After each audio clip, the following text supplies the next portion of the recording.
local taking steps this week to fill the state's chief judge vacancy, nominating Rowan Wilson to serve as the leader of the state's highest court. But the process is far from being finalized. News 10 ABC's Capitol correspondent Mel Taligi explains what comes next.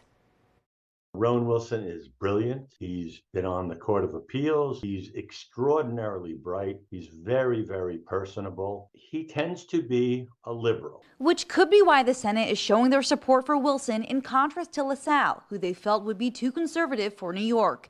Vincent Bonventry, professor of law at Albany Law School, says Wilson tends to favor the rights of the accused as opposed to law and order and crime control. Bonventry also says Wilson favors the rights of the workers rather than the rights of a business. What that means is that I think he's going to sail through the Senate, but there will certainly be some rumblings against him by the Republicans. We're going to have to talk about the fact that this guy has proven to be a radical activist jurist in the past, and that's the issue we're going to have to face in his nomination and his confirmation. Republican Senator George Borrello says he'll learn more during Wilson's hearing, where he'll be questioned by lawmakers. One thing that's come into speculation is the fact that Wilson was against the redistricting ruling last year. AG James and Governor Hochul have filed a lawsuit challenging the Independent Redistricting Commission to redraw new congressional lines, a process that's supposed to be done every 10 years. And so I think that the Democratic senators are saying that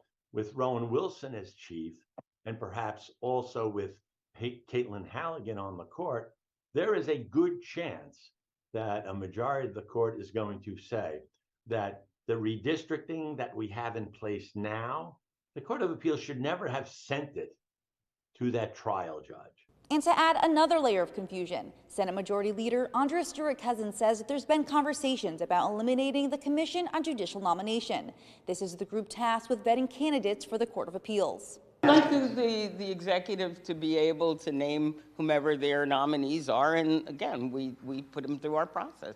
If confirmed, Wilson would be the first black chief judge in the state's history. The date for his hearing is to be determined. Reporting in Albany, Mel Taligi.